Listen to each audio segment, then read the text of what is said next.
Bonjour Guillaume. Bonjour à toutes et à tous.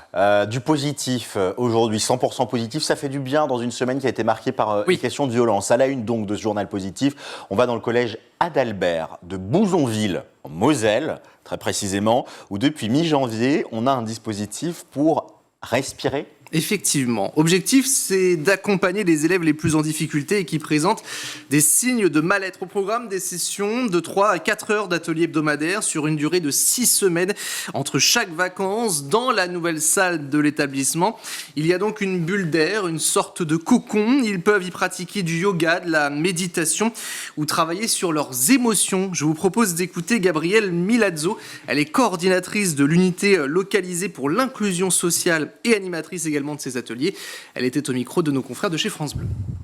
On s'est rendu compte que la crise, on savait la gérer quand elle a lieu, mais qu'on pouvait aussi l'anticiper par tout ce qui est travail en fait sur la communication avec les autres et sur l'identification en fait des émotions, des sentiments. Ça peut être une grosse crise d'angoisse, une bagarre, des grosses insultes envers un camarade parce que on est vraiment très énervé et quand on sait comment se gérer, quand on sent qu'on monte en pression, et on évite en fait de partir en crise. On sait ce qu'on doit faire pour canaliser tout ça. Ça vient en fait en aide à tout ce qui est gestion du climat scolaire.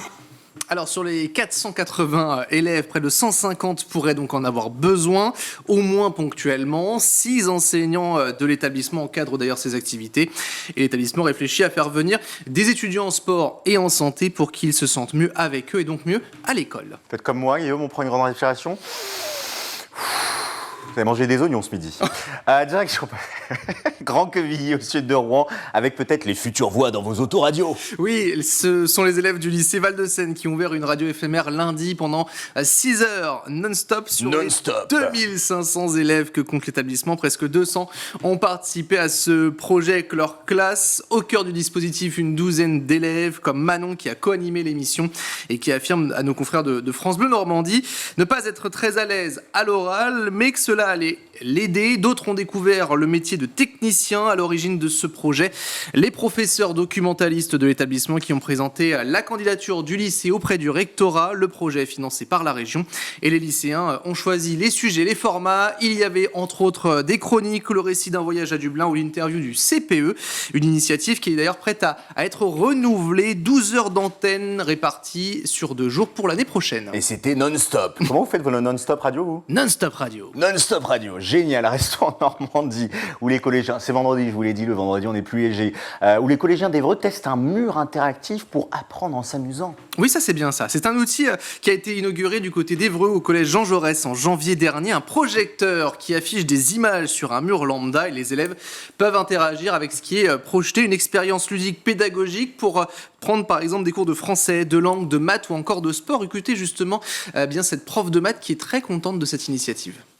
Pourquoi pas travailler les révisions des nombres premiers, les équations, enfin plein de petits automatismes, parce qu'on parle beaucoup d'automatismes en mathématiques, et là, ça se prête beaucoup au travail des automatismes en mathématiques, je pense.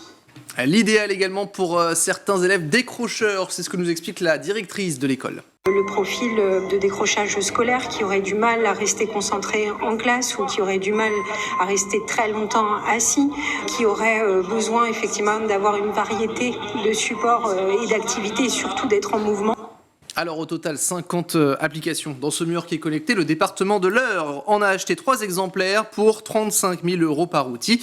Un dispositif qui est mobile et qui va donc passer d'établissement à établissement afin qu'un maximum d'élèves puissent le tester. Puisque vous êtes un menteur Guillaume, vous m'aviez dit que c'était que de l'actu positif, ça n'a rien de positif. On va parler à Saint-Vincent-des-Landes de fermeture de classe. Mais c'est insolite. C'est pour ça que je voulais en parler. Bon ça va, alors si c'est insolite ça va, mais oui. C'est pas forcément positif. Non, c'est pas positif mais c'est insolite. Pourquoi les parents en fait ont mis la classe à vendre sur le Bon Coin ? Tout simplement dans cette zone d'établissement donc en REP, en réseau d'éducation prioritaire. Je propose d'écouter cette maman d'un élève de cette école de la France Bleu Loire-Océan. Cette classe lumineuse est en parfait état. Elle contient tout le matériel pédagogique nécessaire au bon développement de nos enfants, sauf la maîtresse. Je sais bien qu'il n'est pas aisé en classe déjà. Voilà, il a un petit peu de difficulté quand même. Je me dis, si là, il se retrouve dans une classe avec beaucoup plus d'élèves, il va perdre tous ses moyens. Moi, ça me fait peur. Je me dis, ça va peut-être un peu gros, mais je vois l'échec, quoi. Derrière, ça me fait peur, quoi. L'annonce a donc été postée au début du mois d'avril. C'est la seule école publique de cette commune et c'est surtout l'investissement qui pique. 500 000 € pour agrandir les locaux en 2021. Écoutez justement à ce propos le maire de la commune. Au départ, on avait 5 classes, on a fait 3 supplémentaires, celle-là. On a fait une école parce qu'on voulait que les enseignants et les enfants travaillent dans de bonnes conditions. Et aujourd'hui, on se dit que si c'était à refaire, peut-être qu'on aurait mis l'argent autre part. Alors la fermeture de cette classe sera donc officielle en juin prochain, sauf s'il y a des inscrits. Donc si vous voulez y aller, n'hésitez pas, Saint-Vincent-des-Landes pour cette école publique. Et ça coûte combien sur le Bon Coin ? Ah oui, vous me prenez de court, je ne suis pas du tout allé regarder. Eh ben voilà. Et ce qui prouve, puisque l'erreur est humaine, et que bon, c'est pas une erreur, c'est juste que je pose une question que vous n'avez pas faite, mais ça prouve qu'on n'est pas encore des machines. Non. On n'est pas encore de l'intelligence artificielle. Touchez-vous comme ça, Guillaume Buan. Il existe. Nous sommes faits de chair et d'eau, mais ça ne sera peut-être pas le cas pour toute la vie, puisque l'intelligence artificielle va peut-être nous remplacer d'ici. Ça sera pas plus mal. Elle aura peut-être plus d'humour que nous, mais la question qu'on va se poser tout de suite, c'est quel impact de cette intelligence artificielle dans l'éducation ? C'est notre débat du jour.